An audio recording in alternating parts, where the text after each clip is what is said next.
परिहित हित जिनके मन माही, तीन कहूँ जगह दुर्लभ कछु नाहि। गायों की सेवा करना, साधु संतों की सेवा करना, कोई दीन दुखी निबल विकलांग उसकी सेवा। परिहित शरीर से धर्म नहीं भाई, पर पीड़ा सब नहीं है। व्यक्ति जो परोपकार करता है उसको सीधा जो वैकुंठ की प्राप्ति हो। इंद्रदेव कह रहे हैं कि छोड़ तो दूंगा, लेकिन उसके बराबर हमको मांस चाहिए और तुम्हारा मांस चाहिए। धर्म किसे कहते हैं?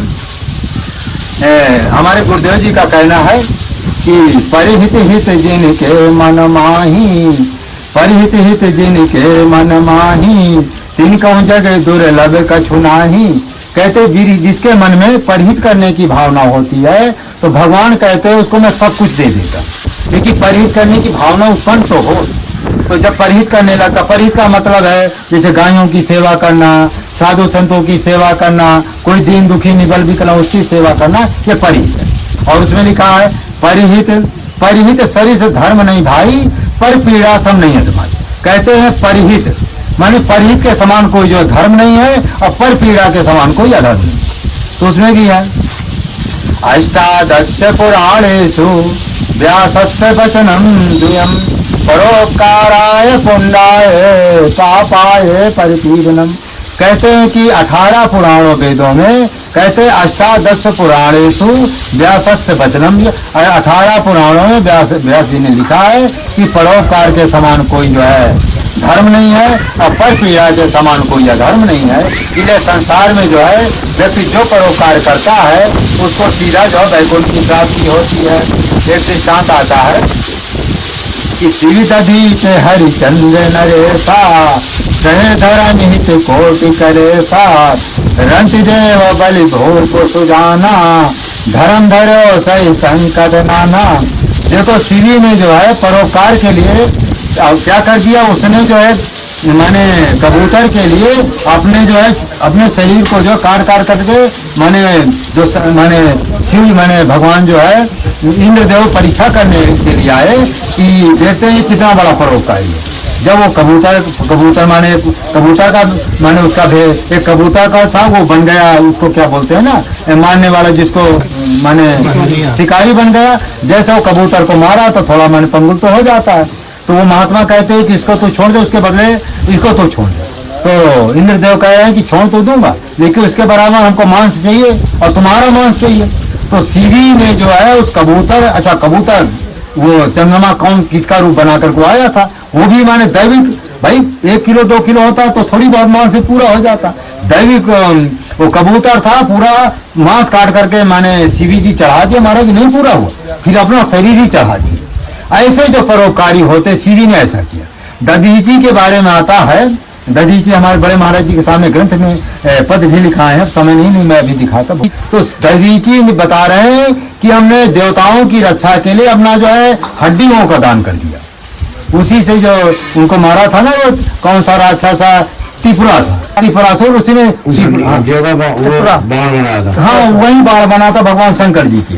और उसी से ये माने क्या बोलते हैं इंद्रदेव का वो बना था वज्र बना था। और उसी से एक बाण और बना था क्या बोलते हैं कुछ और बना, 3 चीजों से बना।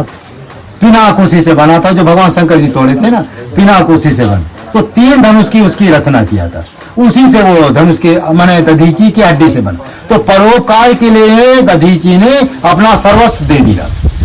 और हरिचंद्र गुरु जी के जो है सपने में संकल्प करने की वजह से कि मैं तुमको सपना में संकल्प बोल दिए थे सब। और जब वो विश्वामित्र, हाँ विश्वामित्र जब परीक्षा करने के लिए आए माने विश्वामित्र कि सपने में तुमको ये हमने संकल्प कराया है, भाई वो तो त्रिकालदर्शी थे विश्वामित्र जी। कहा हाँ हमने तो संकल्प किया, तुमने हमको ही दिया, जब संकल्प बोले तो दो। तो उन्होंने क्या किया कि ऐसा जब दिया तो दो, चाबी उन्होंने ले लिया। अब चाबी का मतलब पूरा राज्य उसका, राजपाट सब, चाबी का मतलब सब कुछ आ गए संकल्प पूर्व। तो उन्होंने कहा देखो संकल्प तो कर दिए, लेकिन हमें कुछ और हाँ कितने सोना 2.5 बार सोना, एक बार में खुद भी गए थे, एक बार में अपनी पत्नी और आधे बार में रोहतास। अच्छा 2.5 बार सोना, अच्छा 2 बार। तो महाराज मैं अभी खजाने दे दो, खजाना तो मेरा होगा। हाँ खजाना तो मेरा हो चुका है। हाँ तुम लाओ मुझे अब। अच्छा। तो बनारस में जाकर काशी में वे बिके थे बाजार में। अच्छा हाँ, एक बार में खुद भी गए, एक बार में उनकी पत्नी और आधे भाग में रोहतास। बेटा लड़का था क्या उनका? रोहतास लड़का था। अच्छा। भाई बाहर में बिके थे। तो ये सुनते हैं कि ये राजा भंगी के यहाँ तो हरिचंद जी थे। हाँ। और एक सेठ जी के यहाँ जो है रानी थी, और लड़का भी उन्हीं के यहाँ था। अच्छा। ये था। हाँ, तो मैंने कहने का मतलब है कि राजा हरिश्चंद्र सत्य की रक्षा करने के लिए अपना भी बिक गए, अपनी पत्नी को भी बेच दिया, लड़का भी मान लो बिक गया, और शमशान की रक्षा करता था हरिचंद। और अपनी जब अपने को बिक गए, और मेहतर जो कालू का नाम था, कालू नाम, काली बन गया। काली भंगी का जो है वो माने एक तरफ से नौकर बन गए। हाँ, शमशान में उसकी ड्यूटी लगा दी हरिचंद। हाँ, और उसका कुछ नियम था कि तुमको 2 रोटी देंगे और कपड़ा देंगे, अपना ड्यूटी करो। तो कहने का मतलब है कि लेकिन उन्होंने कहा कि सत्य को नहीं छोड़ूंगा, चाहे मेरे प्राण ही चले जाए। तो सत्य की रक्षा के लिए, परोपकार की रक्षा के लिए, धर्म की रक्षा के लिए जो है उन्होंने अपने को सर्वस्व बलिदान कर दिया। तो ऐसे परोपकारी होते हैं, उनके लिए पूजा पाठ धर्म कर्म कुछ करें और चाहे ना करें, उनको भगवान के दर्शन भी हो जाते हैं, भगवान के धाम चले। इसीलिए हमारे गुरुदेव जी की लिखे हैं कि परोपकारी धर्मात्मा बिना साधन भजन को ईश्वर को प्राप्त कर लेता है।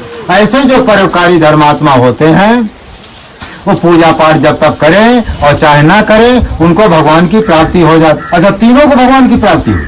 शिवी ने जब परीक्षा किया तो तुरंत इंद्रदेव को प्रकट होना पड़ा। हाँ, दधीची ने जब परीक्षा किया तो इंद्र के साथ भगवान शंकर जी को प्रकट हो, क्योंकि उनको भी धनुष की जरूरत थी, तो भगवान शंकर जी को प्रकट हो। और जब राजा हरिचंद की परीक्षा हुआ तो महाराज जी कहते ब्रह्मा विष्णु में तीनों को प्रकट होना पड़ा, क्योंकि वो जो माने कालू था वो लता यमराज के धर्मराज ही वो रूप में आए थे परीक्षा करने, और जो पंडित बने थे वो लता ब्रह्मा जी कौन थे। इस तरह तीनों जो परीक्षा, ब्रह्मा विष्णु महेश तीनों जो माने राजा हरिश्चंद्र की परीक्षा करने के लिए तो कहने का हमारे अभिप्राय ये है, तो कहने का हमारे ये है कि माने सत्य की जो माने परोपकारी धर्मात्मा होता है वो साधन भजन करे और चाहे ना करे, ऐसे लोग जो है भगवान के धाम जाने के अधिकारी हो जाते हैं। इस तरह से माने परोपकार।